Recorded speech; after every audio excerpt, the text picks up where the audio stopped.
Hey, welcome to the Daddy Curbs farm. I just got home from work and I want to give you a glimpse of some of the things that's going on up here by the orchard. I have a small garden and a grapevine, and I thought you might just be interested to see how some of that stuff is progressing. Over here is the grape arbor. This is the one that I designed with the cattle panels, and the grapevines are looking just beautiful.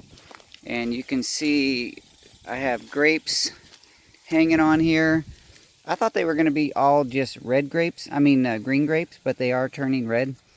Some of them's got bugs in them.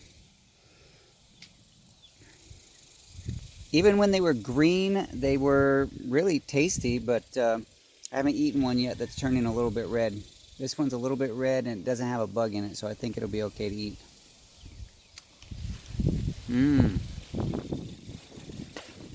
I forgot, they're not seedless.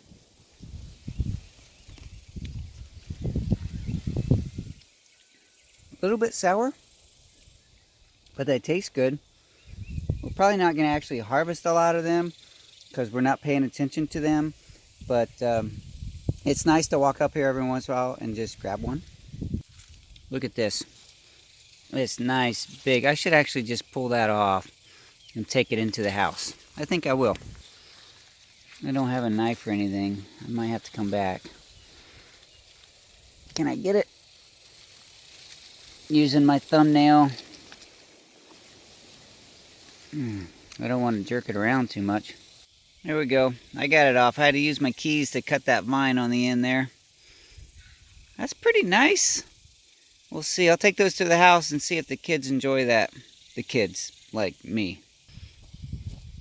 Now we'll take my little fabric pot up here and we'll harvest some yellow pear tomatoes.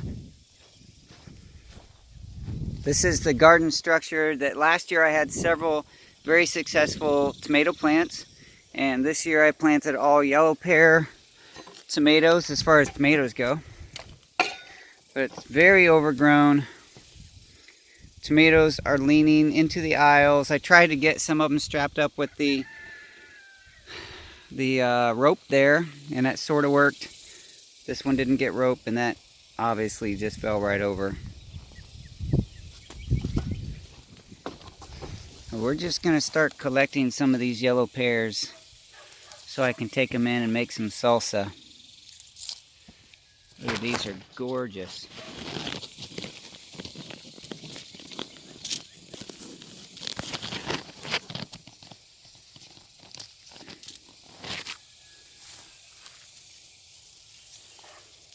They are plentiful and abundant, which probably means the same thing. Down in here at the bottom, this plant that's just fallen over, I can usually grab several of them at a time.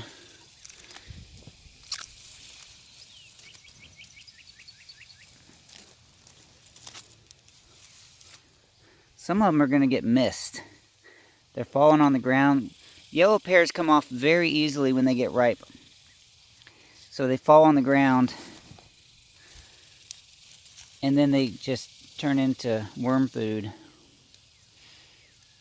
See, I'm trying to do all this single-handed without messing with camera angle. I think it's gonna rain again. It's nice to get a little bit of rain in the summer. It makes it humid, but man, our ground gets so dry.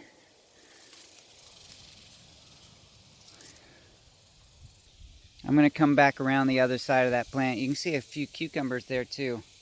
But I'll come over here. Well, wait, I'm right here. Let me get some of these. These are nice, big, juicy yellow pear tomatoes right here. Those look fantastic.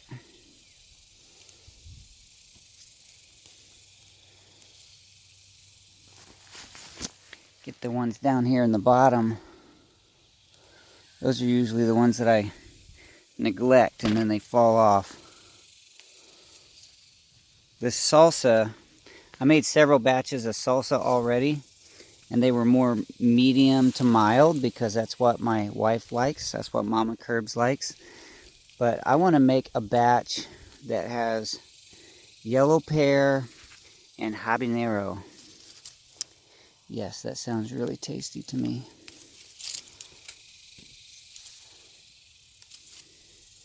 Should be a nice, sweet, spicy. This plant right here is loaded. Look at all those. That's fantastic.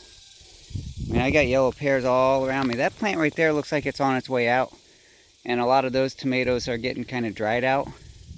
But the rest of them are looking good.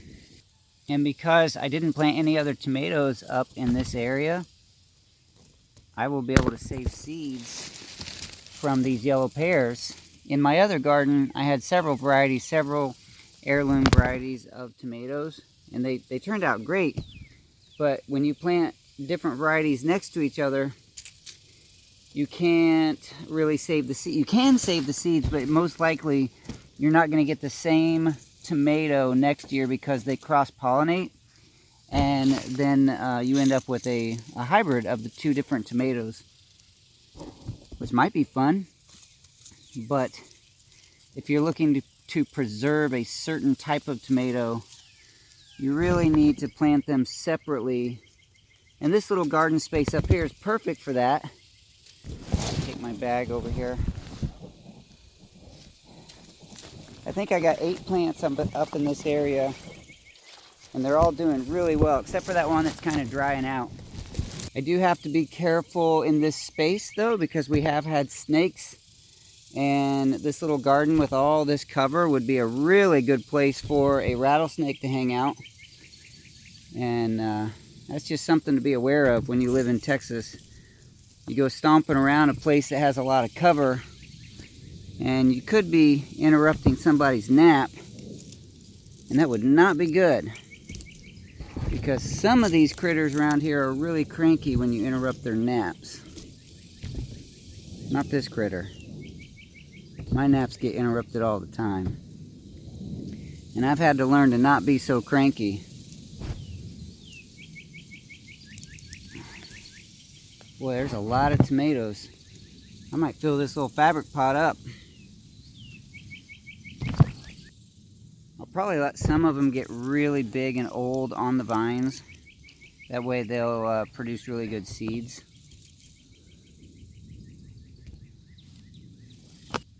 I didn't know there were going to be this many tomatoes.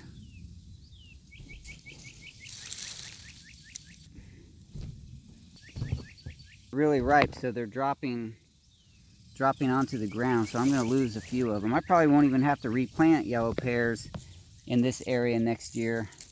They'll just come back, as long as I don't fertilize too heavily with the compost, because this is my back to Eden, mulch garden style garden. And after I'm done harvesting this year, I'm going to come in and put a layer of horse manure and compost and mulch, and then let it sit all the way until next spring, when I'll plant again.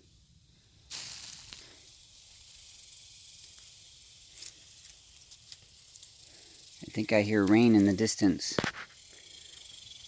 Might end up getting wet. This little space up here for a garden has been pretty good. I actually bought a shade cloth for this space this year, because I was going to cover these plants for when it got hot, like now. And it actually got hot a few weeks earlier than I expected, and that shade cloth didn't get put up.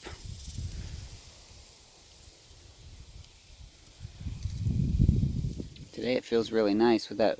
You can tell there's rain in the background because you can feel it. Let me bring my basket over. Look how full it's getting. You can feel rain in the distance. Cool breeze, and it smells a little bit like rain. So somebody over there is getting some good moisture.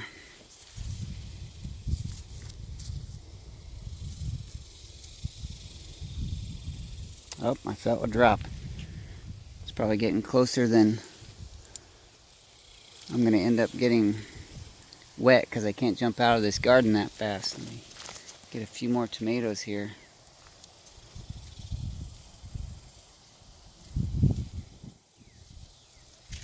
I don't mind if my crop here gets wet, but I certainly don't want to be stuck out here and get my phone all wet.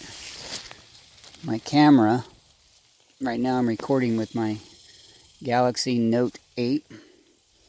For those of you who keep up with technology, that's my latest phone. I chose to get the Galaxy Note because I do a lot of social media posts and stuff on my phone, and the Note just seemed to have some nice features for that, the stylus and the bigger screen and all that.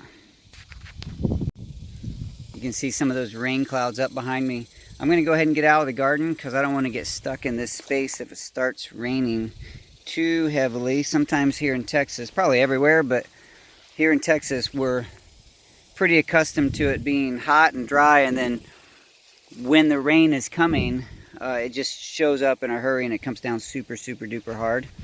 I can't resist getting just a few more of these tomatoes here on this plant. They look too nice. It's my greed that's going to get me soaked. While I was in here getting tomatoes off of these plants here, I decided to go ahead and grab some of the white cucumbers. They're a little funny looking, but Mama Curb says that they taste good. I don't care for cucumbers, so I don't really pay that much attention to those.